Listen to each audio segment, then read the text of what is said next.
Catus Maximus here. So over the summer, I ended up picking up a couple of these Milwaukee 2500 RPM. So these are high torque decking screw guns.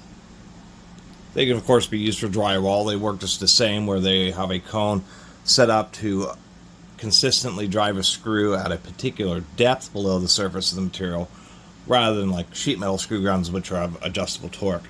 But we have an older one. This came out in '94, the 6760. And there's some confusion with these tools, because we have a 6760 and a 6791. And Milwaukee's had a 6791 since the 1960s. This happens to be a 2002 model. Another quick note, I thought all Milwaukee tools that had this new body design, whether or not they had the overmold, were all Chinese made, because that's all I've ever seen.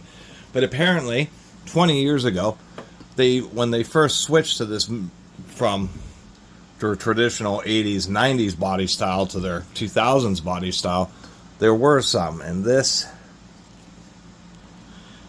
surprisingly enough, it's right under the belt clip, but we can see, oh, come on. Wow, the camera can barely, there we go. Made in USA. So oddly enough, there were some of these newer body styles that were made in the US. These are both, once again, 2500 RPM high torque decking screw guns. So, and there's just some confusion, particularly with this model, because there's like one, when you search for the model number on Milwaukee's service page, it'll give you a list of all the documents so you can find out when a tool is introduced, and if there are multiple revisions, then you can get an idea of a date range that yours was made. But anyway, there's just a bit of confusion, particularly because these both just seem like the same tool. So why they have different, why this one was introduced and then I guess just kind of quietly disappeared. The only difference between these tools, besides obvious generational, is surprisingly enough, they're both American made and they're both 2500 RPM deck guns. This one, being a little older, has a 5 ampere at 120 volt motor, or 600 watts, where this is 6.5 amps at 120 volts. Making this a 780 watt unit, so just a bit more power. Anyway,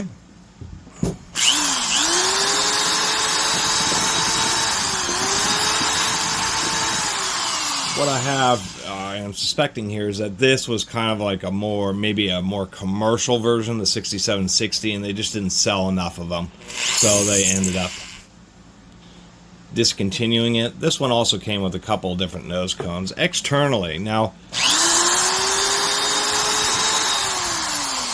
not too noisy. So externally we have a few differences, obviously this being the older school style. We do have the big variable speed chip that is separate from the trigger and in the vent to try to keep it from burning up. We have a heavy duty belt clip that screws right onto the gearbox screws. A much larger gearbox, just a full metal front end on this nose cone. Where this one is lighter weight. It feels like it weighs about a pound lighter. Surprisingly enough, this one is a little bit quieter, just a little bit more modern fan design. And this one's pretty low vibration, but this may have been made on a Wednesday. Maybe it was part of the last hurrah of the American-made ones. But the motor in this is super well balanced. You almost can't even feel it running.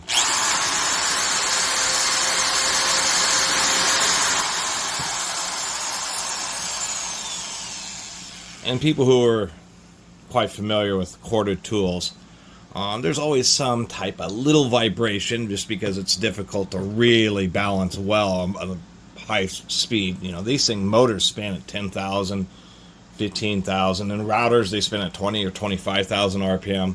So there's always a tiny little imbalance, but somehow the motor in this,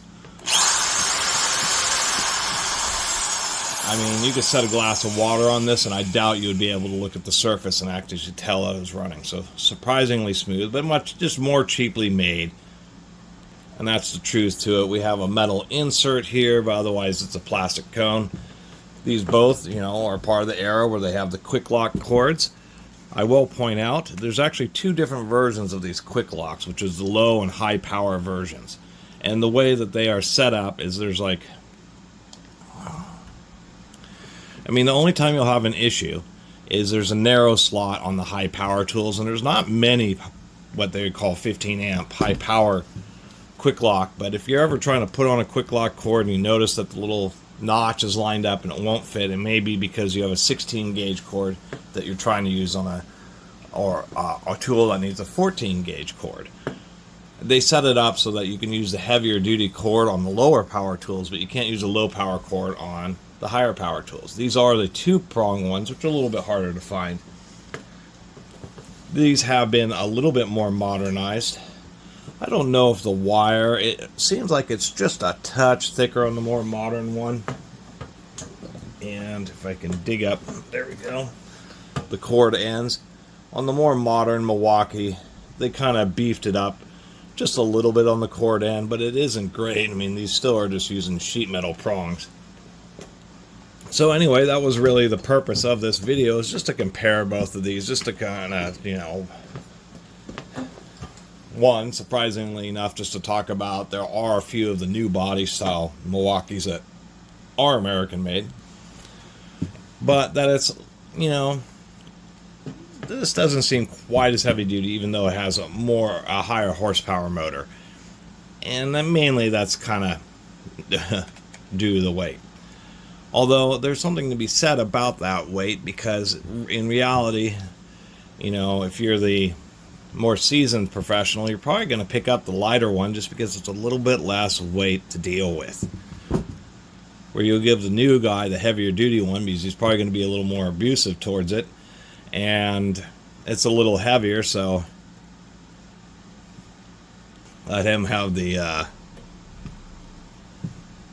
slightly less powerful unit. Always check gearbox screws on these plastic case tools. I've just had so many of them where they are just loose. Even though this one's like new, it also has slightly loose gearbox screws, and it's really a particular issue on these newer generation ones, and I've talked about that in other videos. You got to constantly be checking those screws.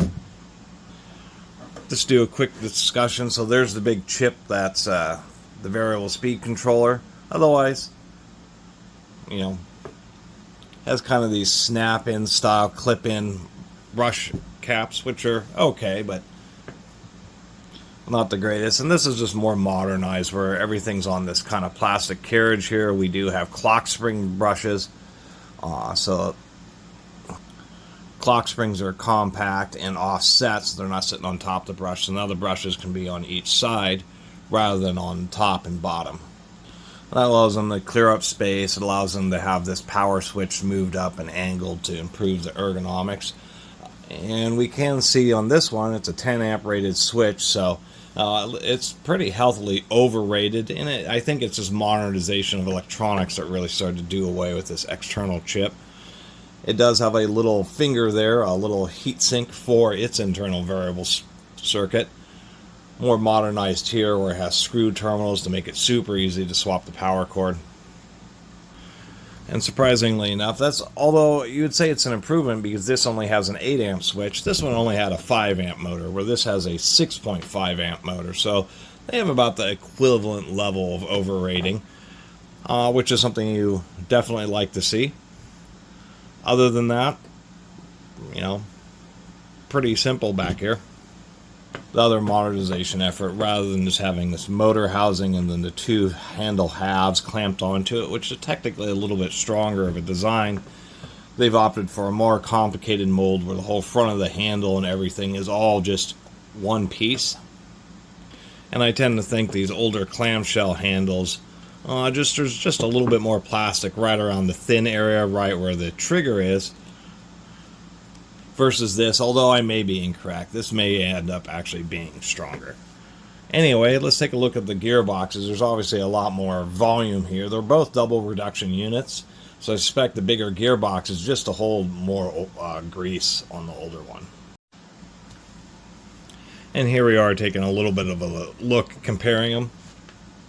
Interestingly enough, these gearboxes are just about the same length, but the big bulbous nature of the larger one just means a little bit more area for grease. Otherwise, they're just about the same. There's two alignment pegs, where there's only one on the old tool, but this one kind of surrounds, a little greasy, surrounds the diaphragm on the old unit, or it kind of just goes on the front on the newer one. Otherwise, it appears the spindle portions are basically exactly the same in both of these units.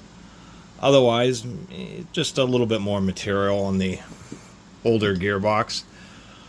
But as far as really comparing how heavy duty they are, besides more power, gotta reach around here, we can see that they went with the more modern tools. It has been found that it's true to have coarser gear teeth with thicker cross sections and deeper cuts than finer gear teeth. Fine gear teeth are quieter, but they just have such a small cross section they end up wearing out more quickly. So you can see that's like the major upgrade, is they've gone from a fine tooth to a coarse tooth. It appears on the second stage, it may be a couple of teeth coarser. Interestingly enough, we can see that the angles have been reversed on the newer one versus the older one. I think that's kind of interesting. Other than that, all the mechanisms and everything are the same. These have, which is also kind of an interesting aspect, is they have some kind of double clutch system here. If we lift this out, you can see the back of this has some dog teeth and it integrates into the drive gear. And then these teeth integrate into the spindle, and I'm not sure why Milwaukee does that. Maybe it improves consistency and driving depth or something like that. But there are many of these where these teeth are just integrated right into the gear, and there isn't like this kind of double clutch setup. And then these aren't clutches in a traditional sense where they slip at a particular amount of force. Instead, it's just that the spring-loaded spindle gets pushed out to the point to where these teeth no longer engage and they spin freely. Both do have gasketed gearboxes. We'll give them credit for that. Otherwise, basically the same design. The newer one is lighter weight and actually does have better gears, longer lasting gears in it, and a little bit more power. It's just the fasteners that come in the new one are just terrible. I mean, they are a lot longer because of the gearbox shape on the older one, but we can see the older one, I guess the threads seem just a little bit finer and a little bit thicker or a little bit deeper. And on these screws, they only thread in about this much on the new tool. On the old tool, they thread in quite a bit more, maybe 50% deeper or something. And that's just the biggest shame, is they really cheaped out on these fasteners. And they're not even great. I mean, nicer plastic fasteners might be this screw, where you can see it has really deep threads, or one of these plastite ones where it has short and long or tall threads that really just get a better grip on the plastic. And I'm not exactly sure why Milwaukee has made that decision. Anyway, I found some other fasteners that hopefully they're a little bit longer and they ought to hold just a little bit tighter. So anyway, and upon reassembling, I think the first stage may have been just maybe a touch thicker as far as the gear teeth. Other than that, to tell you the truth, first I was kind of happy to discover that at least there were some of these early new generation tools that were. TTI bought Milwaukee in 2004, so this was just right. So apparently just before the buyout, there were once again some American made of the new generation. For all intents and purposes, once again, it's a more powerful, the new one I should say, is more powerful and lighter weight. And the gears are probably longer lasting than the older one. It's just like the kind of just throwing a little bit of extra material at the older one. The more traditional clamshell handle design, I feel, is stronger. And it's just a more traditional build. It's just kind of funny that Milwaukee has multiple product numbers for what is essentially the same tool. And there's some oddball confusion. And just for some reason, Milwaukee really started cheaping out on fasteners. I mean, I found these screws, they're just like